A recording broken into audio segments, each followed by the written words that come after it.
Hello, it's John, and welcome to a very dull, cloudy.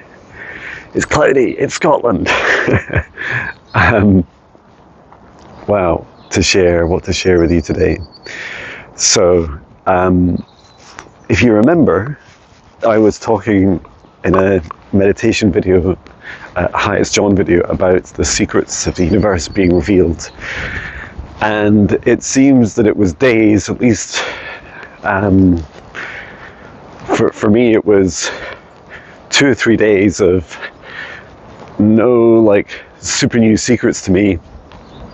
And then things started to get revealed, which is very cool. So one of them is what's going on with the James Webb Space Telescope. And I feel like it's always revealing a lot of secrets. But I was watching a short video about 10 minutes last night on YouTube about it. And it was funny because I guess many of the concepts that scientists are trying to get their head around is are already truths for me. And I just kind of assumed that everyone else felt like that, but then I think back and think, oh no, actually that's not really been discovered yet. So for example, scientists are surprised that most galaxies rotate in the same direction.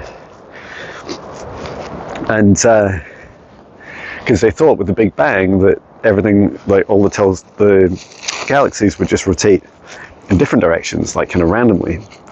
But it's not true. They all rotate in the same way, or thereabouts. And then that made them think of, the scientists think, well, maybe there's other reasons for that, maybe there's a theory of what's called the black hole universe or something, and that's where the entire universe is. Excuse me, there's a pickup patches. Poo, if you're not used to this already. There was this theory that the universe exists within a black hole. The black hole, I guess, is spinning, or it causes the effect. My truth is that the universe is, everything's a repeating pattern in the universe. So just like the swirl on a snail's shell and the 369 Fibonacci sequence that the scales to galaxies and also up to the universe. The universe is shaped like a giant galaxy, a galaxy of galaxies. But we all get to feel into these truths, right? And so much more is being revealed, more and more about the nature of dimensions. And I'd spoken about it a few times about the Google Willow quantum chip that utilizes, they don't fully understand how it works, but they think that its massive acceleration in computing power is due to accessing multiple versions of itself, different dimensions of itself. So parallel computing across multiple dimensions. It's really cold actually, and I'm wearing my thick jacket today. The other truth, if you've not heard, there are structures that have been identified beneath the pyramids of Giza. So these structures go 2 kilometers deep, and they're kind of like these pillars that go vertically down, and then these massive chambers down below at the bottom. And this was all done with a form of satellite-based scanning. And I've forgotten the name of the project, but there's the science papers are already out in abstract form, and in the coming days there will be, at a conference, there'll be the full paper released, they expect. And it's so fascinating. They already proved that the technology works and identified some chambers within pyramids, discovered new ones and measured existing ones. So now they're going on to kind come out to their patch, please. Don't hurt the poor plants. So yeah, they're going on to share more about their findings.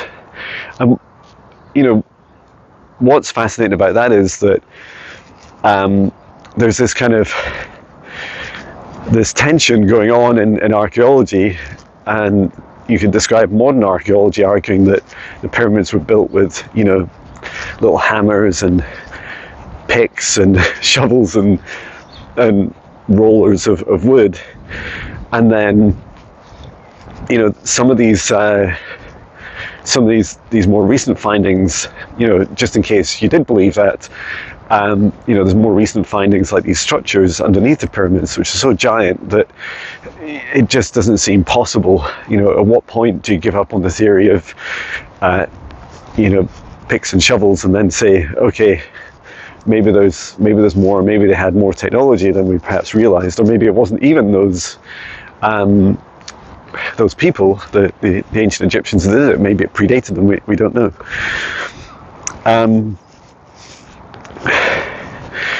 So that was a fun topic to just share about, and I don't worry too much about whether whether I or my guides are predicting the future, but I feel it's important to acknowledge when these things begin to tie up together. And my feeling is that what will happen in Egypt is that there's this incremental discovery towards independent studies that are much harder to suppress. And, you know, I think the current arguments are things like, oh, they're just rock formations, they're just natural formations, you know, that's why they chose the places to build them. But the more evidence, and I'm guessing at some point they'll actually dig down there and learn more about what happened, the more evidence they get, the more they realize that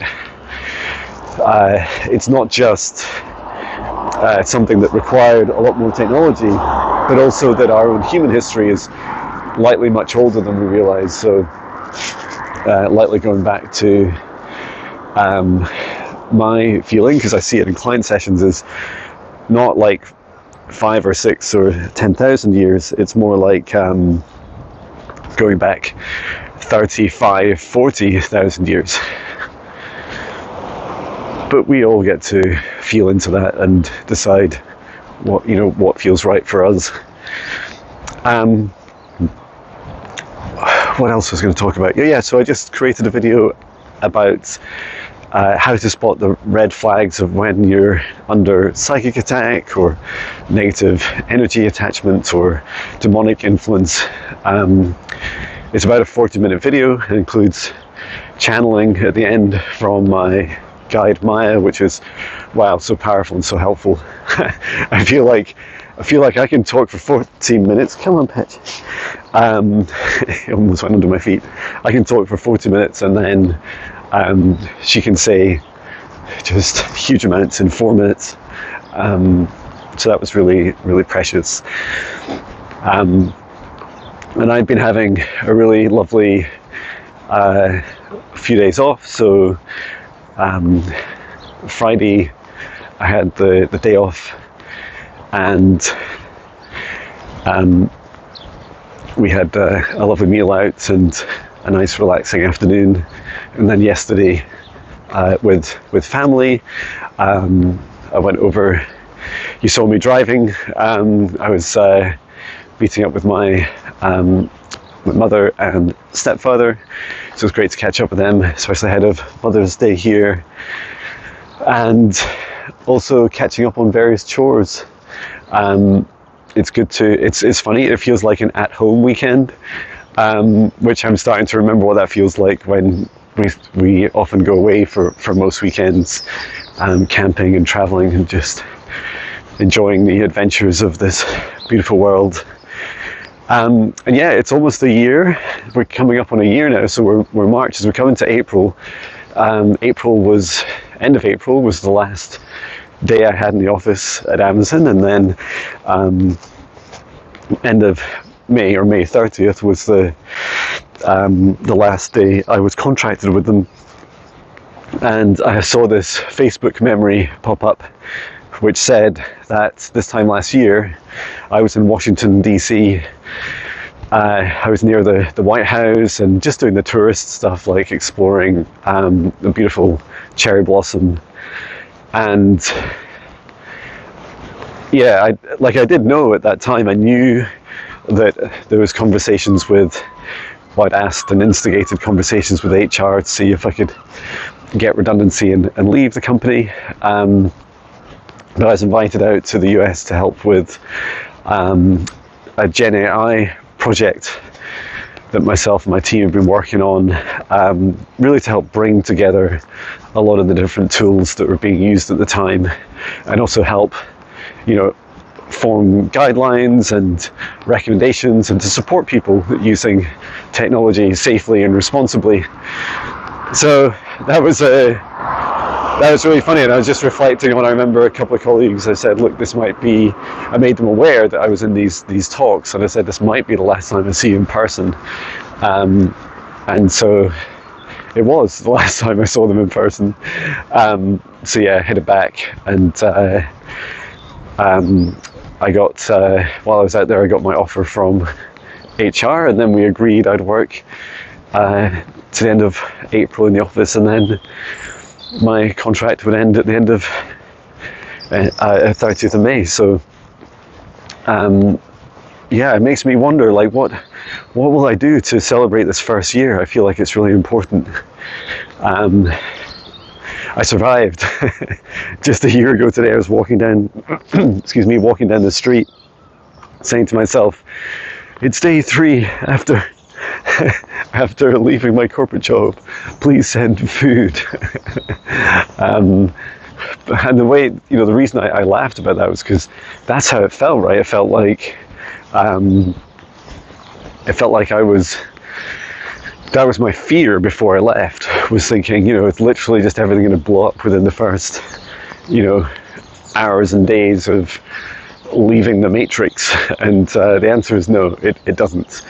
And in fact, things just got better and better and continue to. So that's amazing. Oh yeah, this will have to be a separate video. I really wanted to talk to you about the sun and the sun's ascension. Yeah, that could be a whole separate video.